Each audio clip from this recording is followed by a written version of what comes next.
மற்றவங்க படம் எப்படி இருக்குன்னு உருட்டுறதுக்கு முன்னாடி நம்ம உண்மையை சொல்லுங்கிறதுக்காக கேரளா போய் படத்தை பார்த்துட்டு வந்தாச்சு. பொய் சொல்லக்கூடாது, நான் கேரளாவில் தான் இருக்கோம். ஓகே, படம் எப்படி தான் இருக்குன்னு கேட்டால் ஃபஸ்ட்டு படத்தோட பாசிட்டிவ் பற்றி சொல்லிடுங்க.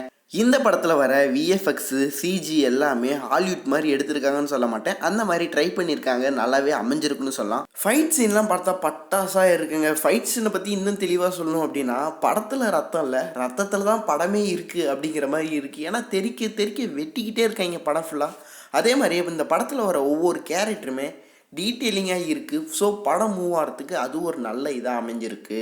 இப்போ இதோட நெகட்டிவ் பற்றி பார்க்கலாம். படம் டீட்டெயிலிங்காக இருக்குன்னு சொன்னல, ஆனால் எதுக்குடா இவ்வளோ டீட்டெயிலிங்காக கொடுத்து வச்சுருக்கீங்க அப்படிங்கிற மாதிரி தான் இருக்குது. ஸோ அந்த இடத்துல கொஞ்சம் லேக் ஆச்சுங்க. அதே மாதிரியே இந்த படத்தில் வர ஃபைட்ஸ்லாம் எப்படி இருந்துச்சு அப்படின்னா எனக்கு சிரிப்பு தான் வருது. ஏன் அப்படின்னா, சார் படத்தில் ஃபைட் சீனில் லாஜிக்கை பார்க்காதீங்க, மேஜிக்கை மட்டும் பாருங்க. டே என்னடா எடுத்து வச்சுருக்கீங்க. ஓகே கேஷ், இந்த படத்தை பார்க்கலாமா வேணாமா அப்படின்னா, வீக் டேஸில் போய் வேஸ்ட் பண்ணாதீங்க, வீக்கெண்டில் போய் என்ஜாய் பண்ணுங்கள்.